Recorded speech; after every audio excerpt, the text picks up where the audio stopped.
Hello అందరికీ. నిన్న దోశ అని నేను చాలా ఫీల్ అయిపోయా కదా. మా మేడం గారు కనికరించి ఈరోజు చేస్తున్నారు. కానీ ఇది రెగ్యులర్గా చేసే దోశలా కాకుండా కొంచెం డిఫరెంట్గా న్యూట్రిషియస్గా చేస్తుంది. దీనికి ఒక పేరు కూడా పెట్టింది. అదేంటో వీడియో ఎండింగ్లో చెప్తా.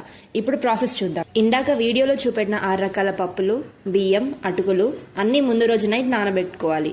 మిక్సీ జార్లో నానబెట్టుకున్న ఇంగ్రీడియంట్స్ మిర్చి, అల్లం ముక్కలు, జీలకర్ర వేసుకొని మిక్సీ పట్టుకోవాలి. ఈ పిండిలో రాగి పిండి కలుపుకొని ఒక 30 to 45 minutes పక్కన పెట్టుకోవాలి. ఇప్పుడు స్టవ్ పైన ప్యాన్ పెట్టుకొని దానికి ఆనియన్ రాయాలి. ఇలా చేయడం వల్ల ప్యాన్ కి దోశ స్టిక్ అవ్వకుండా ఉంటుంది. దోశ వేసుకొని పైన ఆనియన్స్ వేసుకోవాలి. అండ్ మీకు నచ్చిన చట్నీతో ఈ దోశని ఎంజాయ్ చేయండి. ఇంతకీ మా అమ్మ దీనికి పెట్టిన పేరేంటో చెప్పలేదు కదూ. నవరత్న దోశ అంట. అదేంటమ్మా అని అడిగితే 9 ingredients తో చేశాం కాబట్టి నవరత్న దోశ అని పెట్టానని చెప్పింది. మీరు కూడా ఈ దోశకి ఏదో ఒక నేమ్ పెట్టేసేయండి. ఏం నేమ్ పెట్టారో నాకు కామెంట్ బాక్స్ లో చెప్పండి. And please don't forget to like, share and subscribe. By.